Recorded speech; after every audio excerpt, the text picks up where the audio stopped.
Hola amigos, bienvenidos a Whisky Bubú, el canal de whisky y mucho más, bastante más. Mi nombre es José Antonio. Estamos de nuevo en un nuevo vídeo del canal. En este caso vamos a probar whisky bourbon americano, en este caso el Few. Y vamos también a hablar un poquito de la ley seca, ya que esta destilería ha hecho un juego de palabras con el acrónimo, con las siglas de Few, que no significa poco en inglés, sino que es las siglas de Frances Elizabeth Willard, la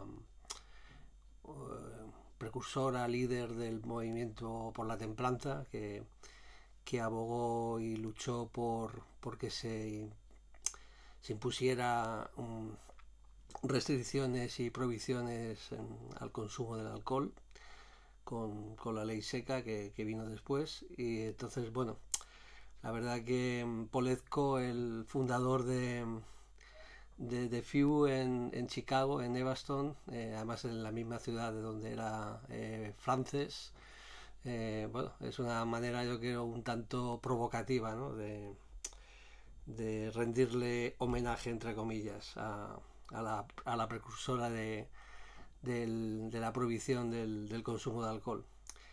Y bueno, y creo que es un tema interesante, aunque lo trate aquí ahora de unas pinceladas, eh, porque bueno, tampoco soy un especialista en el tema, pero bueno, hablar un poquito de la ley seca y que cómo influyó en la sociedad americana y en la industria en este caso del whisky, ¿no? Que tuvo repercusiones importantes. Entonces, bueno, esto es una idea que me sugirió mi amigo Luis hace ya un tiempo cuando empecé con el canal, que él sí es experto en estos temas, estando en casa de su hermano, de Alberto, mientras estábamos tomándonos un whisky y hablando, me comentó la idea de hablar de este tema, de la ley seca, que ya os digo, lo haré de manera muy superficial porque realmente el experto sería él. O sea, lo bueno sería contar con el aporte que pudiera dar Luis, que seguro que sería más, bueno, seguro no, con toda seguridad, sería más sustantivo y más con más enjundia que el que pueda decir yo, ¿no? Pero bueno, vamos a decir un poquito sobre esto, mientras además vamos a probar los dos. Vamos a probar, tengo el bourbon y tengo el rye, el whisky de centeno. Entonces, bueno, además como tienen características distintas, así vemos qué nos parece y cuál nos gusta más, porque ya sabéis que yo de bourbon soy un neófito, un iniciado que está gateando en sus primeros tentativas de catas de bourbon. Hay gente que sabe más que yo en estos menesteres del bourbon, como por ejemplo Eduardo, hablando de whisky, que él es un buen conocedor y degustador del bourbon. Pero bueno, como el canal Whisky Bubú pues tiene que dar también, no solamente ceñirse al whisky escocés y tantear otras latitudes, ¿no? Pues ya lo hicimos con algún bourbon, con el Blantons, algún japonés, algún irlandés, españoles, pues habrá que seguir ampliando el atlas, la geografía whiskera. Y bueno, antes de que se me olvide, el otro día estuve viendo un vídeo del canal Clan de los Whiskeros, creo que se llama, si no me equivoco. Es un canal de YouTube que son de Costa Rica, tienen muy buenos contenidos y muy interesantes. Y el otro día estuvieron hablando de advirtiendo a la gente que tuviera problemas que fueran celíacos, bueno, que tuvieran cuidado con el consumo de whisky, porque aunque el alcohol, el destilado pueda minimizar eh,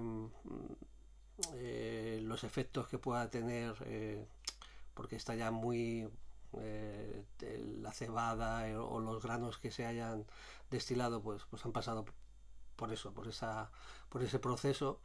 pero aún puede haber algún mínimo riesgo que la gente que sea muy intolerante a este tipo de cosas, que bueno, que deberían tenerlo en cuenta. Y os recomiendo que si podéis echar un vistazo al vídeo, y la gente que pueda tener alguna duda o, o que,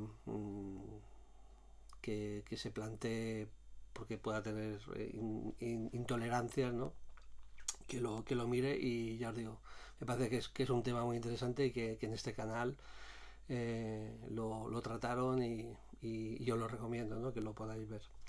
Bueno, pues sigamos con el tema de la ley seca.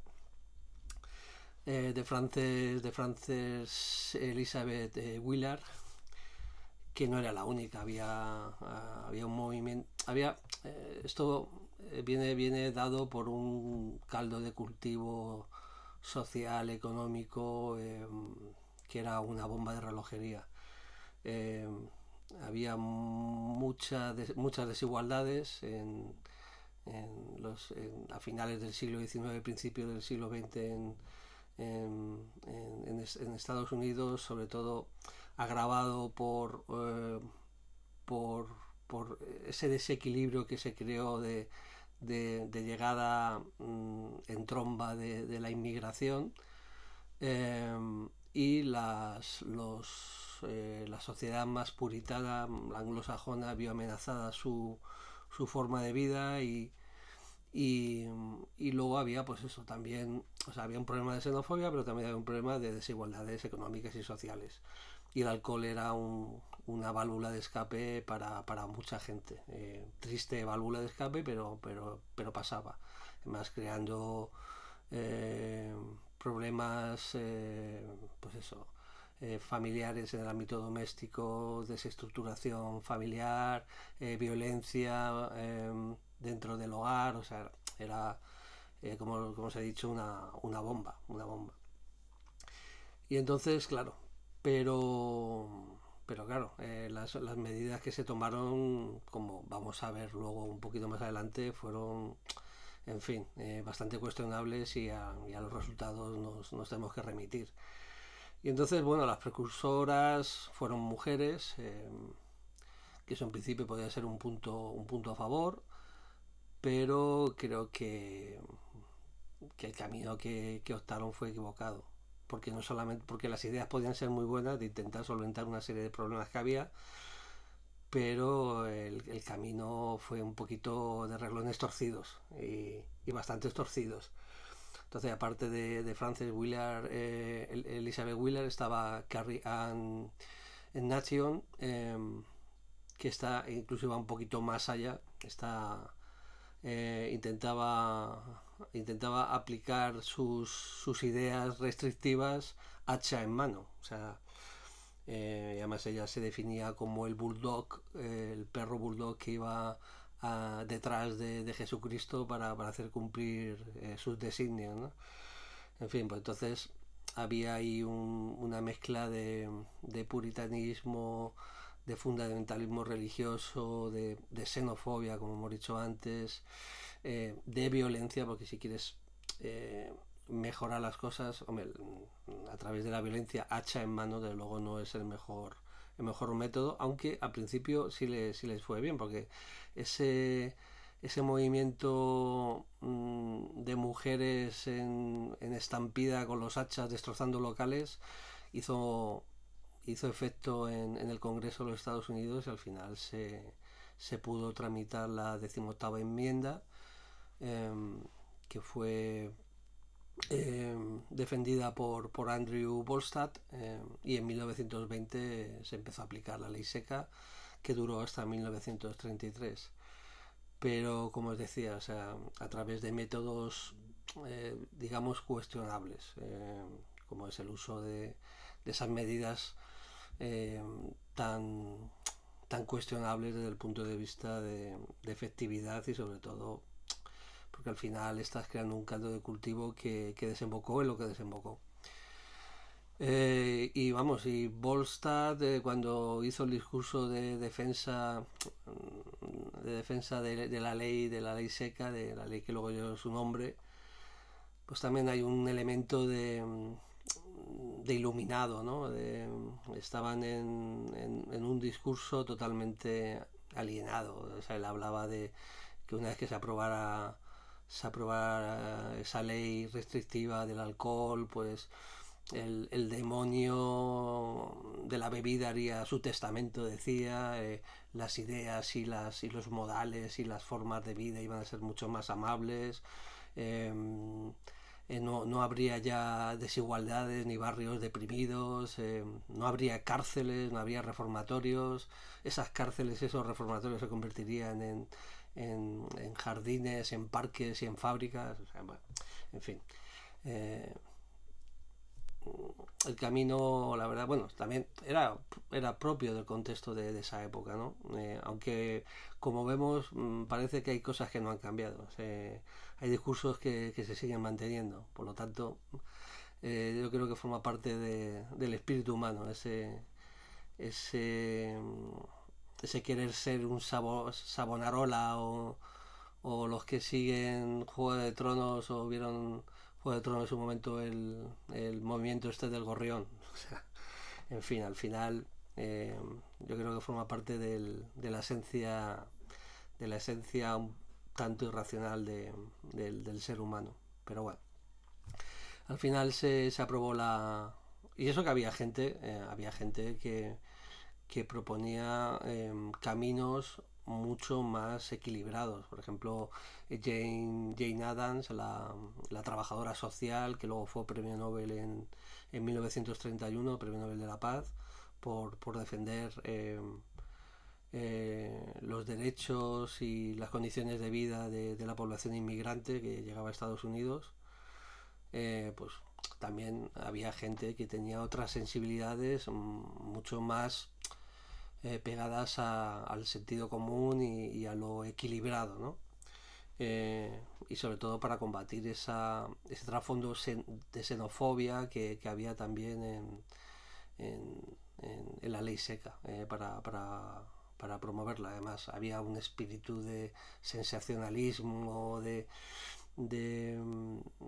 como si estuviera la sociedad fuera de sí. Se había agitado tanto la colmena que eso era un avispero incontrolable. Por ejemplo, uno de los detonantes para ayudar a que la ley se fuera adelante fue el suceso este que hubo del niño endemoniado que decían, ¿no?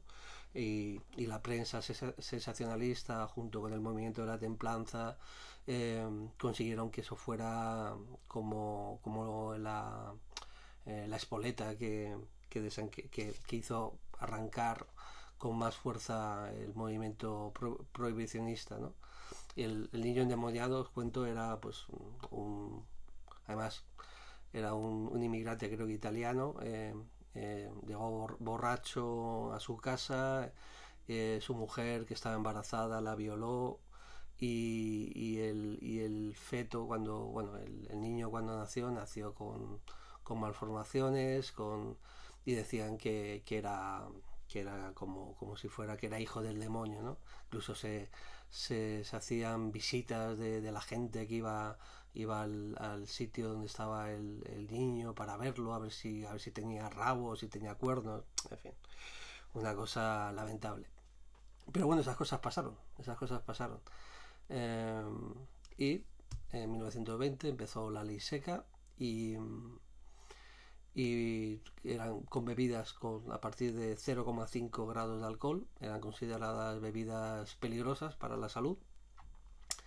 Esto inmediatamente generó un mercado negro porque seguía habiendo una demanda importante de consumo de alcohol. Y ese mercado negro además trajo consigo que muchos de los licores fueran licores adulterados, con lo que eso provocó problemas de salud. Problemas de salud serios, porque se bebía alcohol de bajísima calidad, que era hasta mortal. De hecho, aumentó en los primeros 5 años de implantación de la ley, se multiplicó por 3 la mortalidad debido al consumo de alcohol. Se creó una oficina de la prohibición que supuso aumentar el gasto del gobierno federal para mantener las medidas de prohibición, un gasto importante que sabes que se multiplicó por creo que miré los datos, unas tablas que de 3.000 y pico euros anuales pasaron a 300.000, bueno, anuales o mensuales, no recuerdo, pero bueno, que se multiplicó por 100 o por 1000. O sea, fue una cosa brutal. ¿Qué más? El crimen organizado, o sea, las mafias, los gángsters, un aumento brutal de la inseguridad, más delincuencia, más arrestos primero por el consumo de alcohol, por embriaguez, pero también por la violencia y la delincuencia asociada a las mafias, ¿no? ¿Qué más? El consumo, si se pretendía con la ley seca que el consumo bajara, el consumo aumentó. O sea, fue una cosa. Y luego encima con subidas de precios. El precio medio en los 13 años que duró la ley seca hubo un aumento de los precios de un 360%. O sea, quiero recordar que leí que, por ejemplo, una cerveza valía 10 centavos y los primeros 5 o 6 años valía 80 centavos, ¿no? Se había multiplicado por esa cantidad. Entonces, bueno, estamos viendo que las medidas, lejos de funcionar, agravaron aún más los problemas sociales, económicos que ya había en Estados Unidos. Entonces, al final, cuando llegó el presidente Roosevelt en el año 33, decidieron dar marcha atrás y derogar esa ley, con cosas curiosas, aparte de lo que he dicho, bueno, curiosa, es una anécdota, lo del niño endemoniado, bastante macabra, pero por ejemplo, el whisky de Kentucky, había destilerías en México, no podían ni destilar, ni producir, ni embotellar en Estados Unidos, pues bueno, pues montaban destilerías en México y desde allí se llevaba el alcohol a Estados Unidos como si fuera alcohol medicinal, ¿no? Alcohol para alcohol sanitario. Luego también las consecuencias que tuvo la prohibición en el mercado mundial, con la importación que se paró en seco de whisky, por ejemplo en Escocia, en Irlanda, que eso supuso pues el cierre de muchas destilerías o que pasaran por una travesía del desierto bastante complicada, ¿no? Y bueno, y eso fue lo que pasó en 1920, de 1920 a 1933, unas pinceladas. Os he dicho que no iba a decir demasiado porque tampoco soy un experto, pero bueno, que nos hagamos un poco la idea de que teníamos que entorno, que contextualizar un poco cómo era esa América de la ley seca. Y a veces tenemos el defecto de mirar esos años con cierta condescendencia, pensando que, bueno, que esas cosas, bueno, claro, pasan en Estados Unidos, eso no pasaría en otros sitios. Pero claro, no es así. Pues podemos hablar de leyes a lo mejor no tan restrictivas como podía ser la ley seca en los Estados Unidos, pero en la actualidad se están dando leyes y reglamentos que limitan, prohíben o crean restricciones en el alcohol. Estoy pensando en la ley Zanahoria en Panamá en el año 2011, que ya viene en Colombia, ya se hizo antes, donde se limita los horarios de establecimientos de consumo de alcohol, de tiendas, de venta. Tenemos, y eso está aquí. O sea, luego en el año 2022, en las elecciones de Perú, ha habido también una ley seca temporal, acotada en el tiempo mientras duran las elecciones, pero es una ley restrictiva también de consumo de alcohol. Estamos hablando del año 2022. y ya incluso en el 2018 en la propia Escocia. Preocupados, siempre evidentemente hay una razón que justifica ciertas medidas, pero bueno, incluso en Escocia, que es la cuna del whisky, pues en 2018 se han implementado una serie de tasas y de impuestos al consumo de alcohol para intentar limitar el consumo de alcohol, porque lo ven como algo peligroso para la salud, que es cierto, evidentemente, pero claro, cuando miramos con cierto aire, como os decía, condescendiente a los Estados Unidos y vemos que también se está haciendo ahora en sitios que no son Estados Unidos, pero bueno. Y luego aparte los movimientos, el movimiento por la templanza sigue teniendo presencia en Estados Unidos. No sé si tienen mucha fuerza con algún lobby, ahí ya no ha profundizado tanto, pero seguramente sí. Y bueno, y luego pues eso, pues las comunidades metodistas o los mormones, pues seguramente siguen con esta política de tolerancia cero, ¿no? al consumo del alcohol. Por lo tanto, creo que es un tema que ha estado y que estará de actualidad. Por lo tanto, bueno, pues hemos hablado un poquito de la ley seca y vamos a probar dos bourbon, a ver qué nos parece. De Few, esta destilería urbana, como decía, de Polezco, que es el fundador, en Chicago, en Evanston. Y bueno, vamos a ver qué nos encontramos. Este es el Few Bourbon, que está compuesto por 3 granos.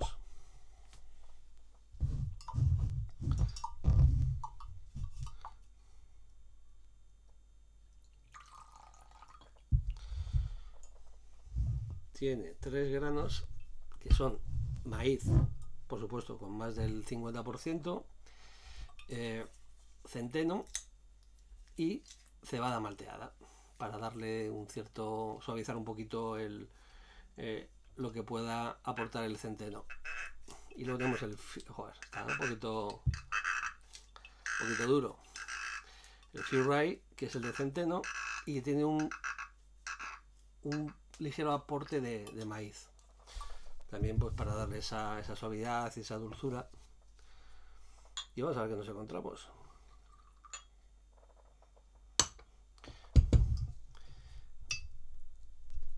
Vamos a ver, que me aclare. El rojo es el bourbon y el azul es el rye, el centeno. Bueno, vamos a ver qué vemos en la botella, si vemos alguna cosa que nos llame la atención. Ya os digo, yo de bourbon estoy aprendiendo poquito a poquito. Bueno, aquí nos encontramos que el bourbon son 46,5 de volumetría alcohólica, igual que el rye, que el centeno. Botella de 700, una botella muy bonita, con un diseño que recuerda un poco a las películas del oeste cuando vendían los crecepelos, ¿no? Esas películas que hemos visto desde siempre. Pues bueno, estamos hablando aquí, bueno, Polezco, aquí, como os decía, el Master Distiller, que es el fundador, nos habla aquí en Chicago, Evanston, el Straight Bourbon Whisky. Y bueno, evidentemente no llevan caramelo porque está totalmente prohibido en la legislación americana. Bueno, aquí nos habla un poco de seguir un poco la tradición de elaboración del whisky americano, del bourbon, y alguna nota así como de cata. Y aquí pues será igual, digo que es el mismo porcentaje alcohólico. Y bueno, vamos a probar y a ver qué nos encontramos. Yo creo que voy a empezar por el bourbon y dejo el whisky en centeno para el final.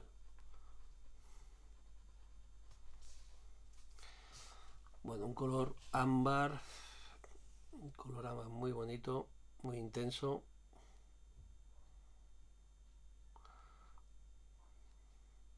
Tiene unos toques caobas, muy bonito. Una lágrima que baja lenta, se le ve con cierta densidad en copa. Vamos a ver qué nos encontramos en nariz.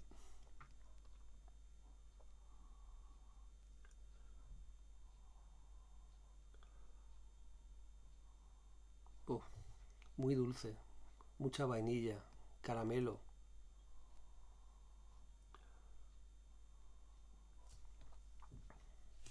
Pelín especiado. No sabría deciros qué especia. No, no parece pimienta, son pimienta no es. Uf, la vainilla ahora.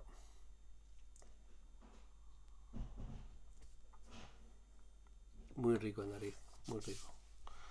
Es un caramelo en, en el olfato. Tengo que decir que poco a poco voy entrando en el gusto adquirido de cuando pruebo los bourbon. Creo que me están gustando cada vez más. Tampoco los había probado mucho, quitando los clásicos, los Jim Beam en su momento, pero estoy hablando de hace muchos años, cuando apenas bebía whisky, o sea que... Y la verdad que incluso hasta el Jack Daniel me pareció, el número 7 me pareció más aceptable que otras ocasiones, o sea que en fin, parece que voy domando o domesticando mi gusto por el bourbon.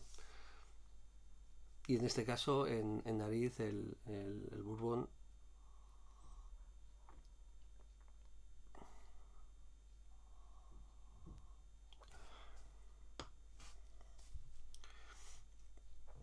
Este está madurado en barriles de roble carbonizado. O sea, a lo mejor en boca nos aportará alguna textura que pueda imprimir el carbonizado, que seguramente será algunos toques a caramelo, no sé, ya veremos. Que esto de saber ciertas características que van asociadas a algún proceso a veces te condiciona y lo suyo es tener una percepción un poquito más, más pura, sin estar condicionado o intentar estar lo menos condicionado posible. Bueno, en nariz me ha gustado. Vamos a ver el Rye, el de centeno.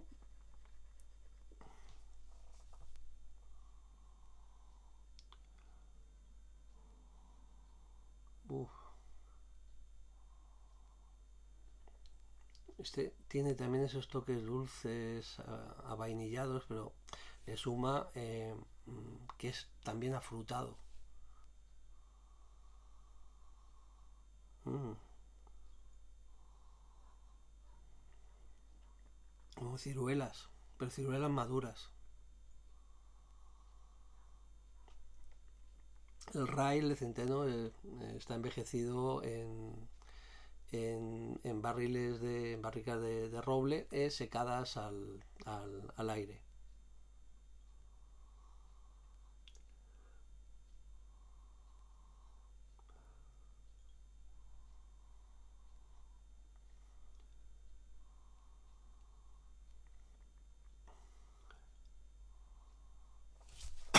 Este es más afrutado. Los dos están muy ricos en nariz. Los dos están muy ricos en nariz. Pero bueno, al final no he hecho el visual de este. Que claro, que está. Este me parece un poquito más intenso el color. Y la lágrima mucho más gruesa y bajando también muy lenta. Este sí que es un poquito más denso. Y como os decía, los dos están muy ricos en nariz, pero tiene más matices el Rye, el de centeno. La verdad que me está gustando más, me están gustando los dos, pero más en nariz el Rye porque le suma algún matiz más, ¿no? Entonces, bueno, vamos a ver en boca, a ver qué nos encontramos.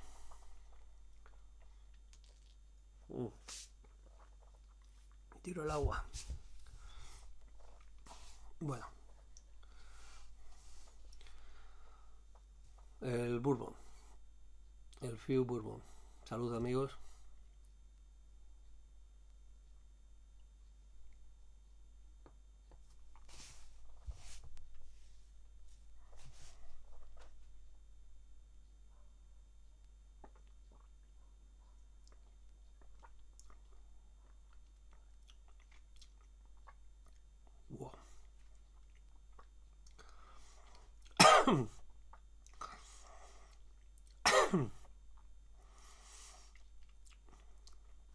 Es intenso, eso es 46,5, pero es muy, muy rico, muy rico, muy dulce, tiene esos toques de caramelo, pero caramelo mmm, como el caramelo que se queda durito en las cremas catalanas, o es muy especiado, es un final largo y muy dulce, te llena la boca, muy rico, muy rico, muy rico.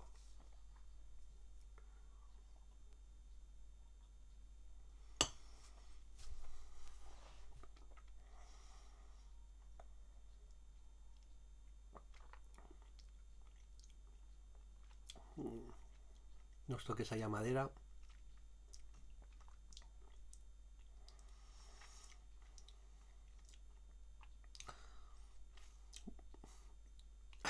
Brutal, muy bueno, muy bueno. Al final me va a gustar el bourbon también, sobre todo si son con esta calidad. Además creo que los de Basque Moonshines, los de Vicun y los de Agot querían hacer cosas con Few, o sea, pueden salir auténticas maravillas de ahí. Cuando probamos el otro día el Vicun Cat Strain, una brutalidad. Y si consiguen en ese, si al final hacen algún proyecto con Few y Vicun, los Basque Moonshiners, puede salir una auténtica maravilla. Bueno, en principio este Few Bourbon me está encantando, muy rico. Vamos al centeno, un poquito más de agua.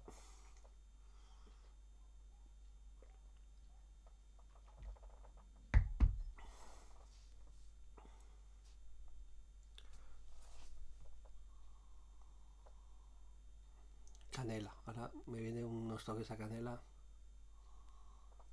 muy rico en nariz y mucha fruta además. Nariz es un poquito más sugerente el rye. Pero bueno, vamos a ver en boca, porque el Few Bourbon estaba muy, muy rico. Vamos a ver en boca. Salud, amigos.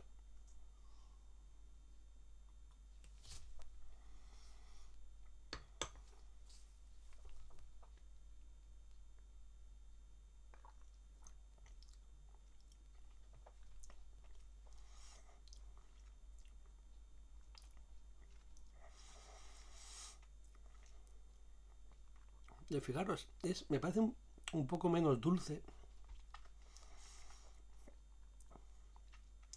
Sí están esas notas afrutadas, sobre todo de cítrico y manzana.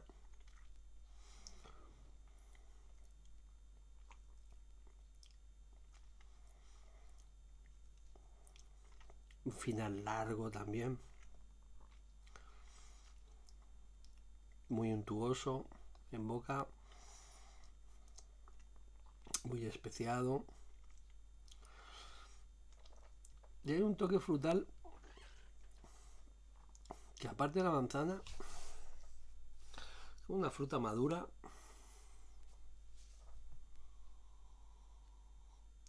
Que tiene un toque dulce, no sabría si pera.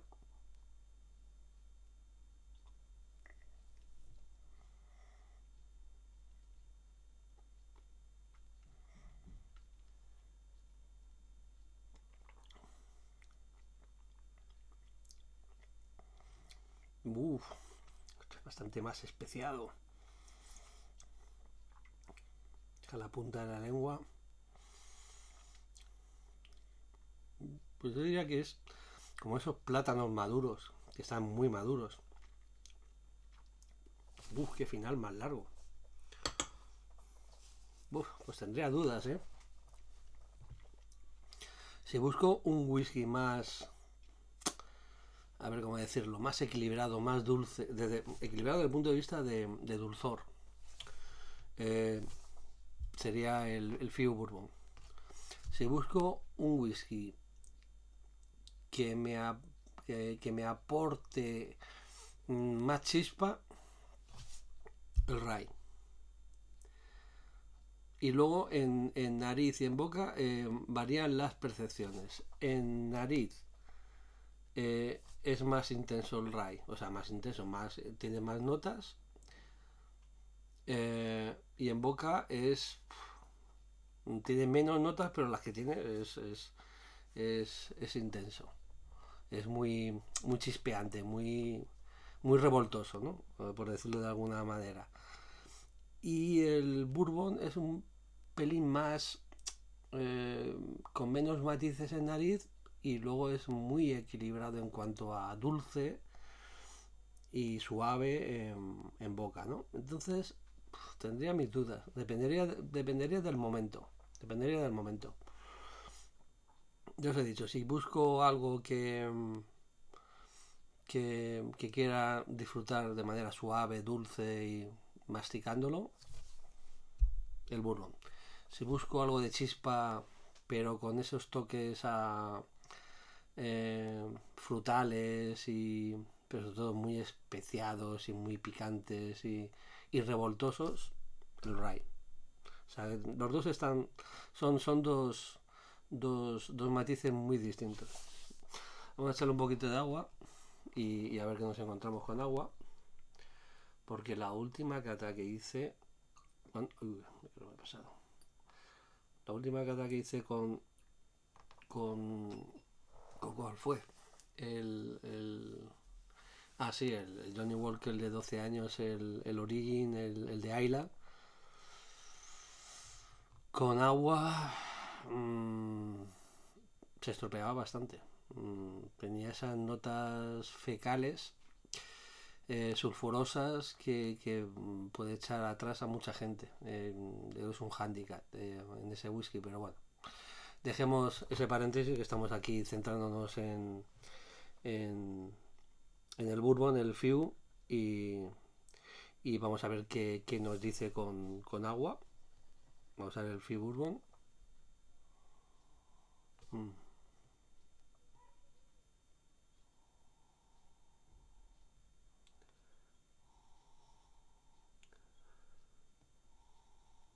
Sigue siendo muy dulce. Y nariz un poquito más como atemperado, rebajado, pero está muy presente la vainilla.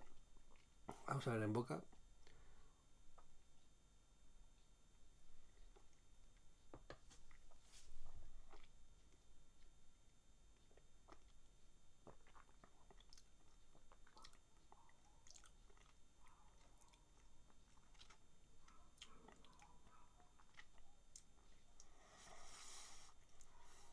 El final es menos largo, bueno, lo hemos diluido un poquito,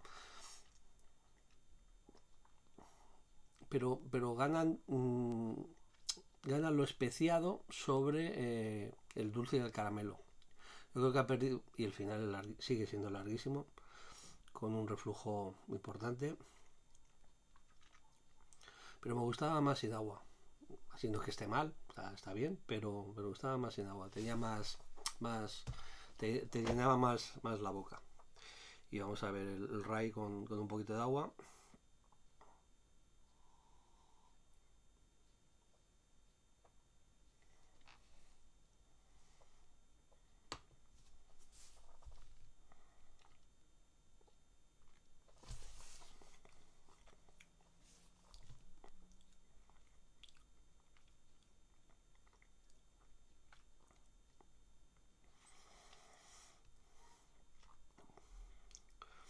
Ya no noto el plátano maduro.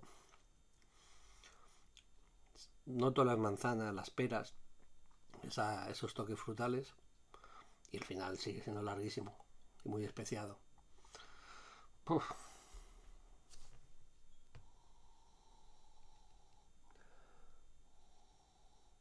Una nariz muy rica. Con agua también. Si tuviera que quedarme con alguno de los dos, me quedo con los dos. Me quedo con los dos. Porque como os he dicho, depende del momento. Dependiendo de lo que busques. Los dos son muy recomendables. Estos whisky los distribuye en España Gisumer, yo los compré en La Pochola, en vuestra tienda favorita y la mía también, gracias a la iniciativa y a la pasión que pone Borja de montar ese oasis de whisky en la capital, pero yo diría que en España. Sí, es como si fuera un oasis en el desierto. Y bueno, sí, es vuestra tienda favorita y la mía también. O sea, puede ser el nuevo eslogan del vídeo, del canal cada vez que hable de La Pochola. Y bueno, ya os digo, extraordinarios los dos. Son dos muy buenos bourbon y muy recomendables. Y ya para rematar el vídeo, como estábamos hablando de la ley seca, como conclusión podemos decir que cuando se restringen las libertades, se acotan las libertades, se cercenan las libertades, y las herramientas que se utilizan es las restricciones, las prohibiciones, la libertad de movimiento, las imposiciones, la división, la violencia. Eso no funciona y no va a funcionar nunca, porque el ser humano podemos ser presas de errores repetitivos a lo largo de la historia y cometer siempre los mismos errores, pero hay cosas que son inalterables, que es el espíritu de libertad y de hacer las cosas dentro de un razonable sentido común. Evidentemente aquí no se está abogando por el consumo del whisky de manera desenfrenada o alocada, o no, aquí siempre aquí no bebemos whisky, aquí disfrutamos del whisky, catamos whisky y hay que hablar siempre de un consumo responsable. Yo puedo ser el primero en apoyar ese tipo de medidas educativas, pedagógicas, informativas, educacionales, y fomentando pues eso, un consumo responsable. Pero las otras vías nunca llegan a ningún buen camino, porque no vas a conseguir lo que pretendes y como hemos visto con este caso, con la ley seca o con otras iniciativas liberticidas, al final eso fracasa. Pero bueno, no quiero entrar en más honduras, pero bueno, creo que eso sería mi conclusión, hablando de la ley seca y bueno, a ver si Luis se anima y podemos hacer un vídeo con la voz de un experto de verdad en temas de violencia, delincuencia y las implicaciones sociales, políticas, culturales, sociológicas que tiene este tipo de medidas. Y bueno, dos whiskies extraordinarios que están relativamente accesibles, con un precio, bueno, no digamos que barato, pero tampoco muy caro. Y con cualquiera de las dos vais a acertar. Pues nada, amigos, ha sido un placer, espero que os haya gustado el vídeo y nos vemos en el siguiente. Muchas gracias.